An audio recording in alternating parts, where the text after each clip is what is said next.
Hello folks, and thanks for taking the time to watch this short video on my experience using Blackmagic Glue. When I was making this video, it got me thinking, why do we actually apply blocks? Well, the obvious answer, to make more money.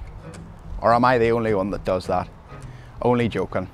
That's not completely the main reason. But we put them on because the cow needs them to recover, and because we want them to stay on. Two simple but very important reasons. It's amazing, if a block does come off on a farm, how it magically appears on the wall beside where you set up. Maybe that's just an Irish thing, or maybe farmers all over the world do this.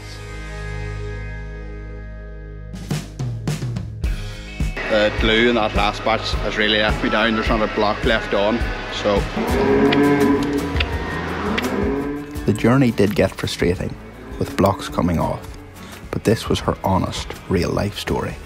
Well, thankfully, since I started using Blackmagic Glue, that has never happened to me.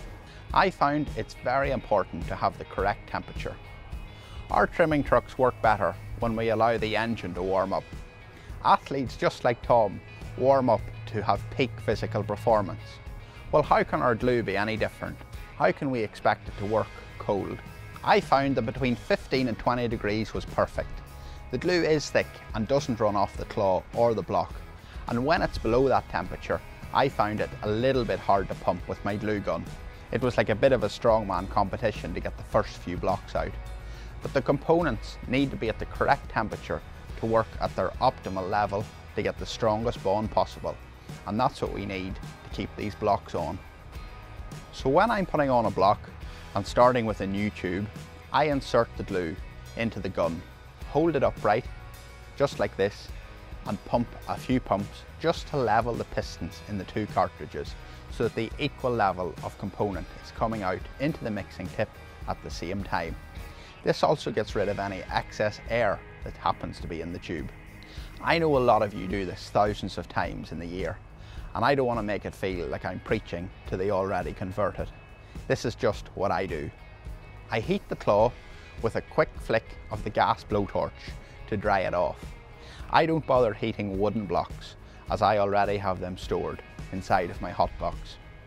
If I'm putting on a long wear block or a plastic one that needs to be burnt off, I will heat the block first, allow it to cool a little bit while I'm changing the mixing tip, just so that when I'm putting on the glue onto the block, that there's not too many temperatures going on, which can affect the bond.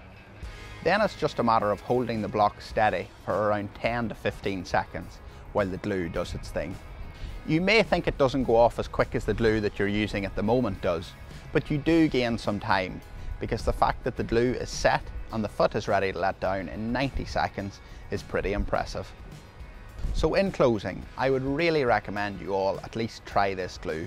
Whether you're a farmer, a vet, a hoof trimmer, I've had positive results with it, and I would encourage you to try it also. There's no better feeling when a cow comes into the crush with the block half worn, but it's still there and the recovery process is coming along beautifully. I also want to take this opportunity to plug our YouTube channel. If you have absolutely nothing else better to do, search Tech TV in YouTube. We drink lots of coffee and we trim the odd hoof. Take care folks, and thanks for watching.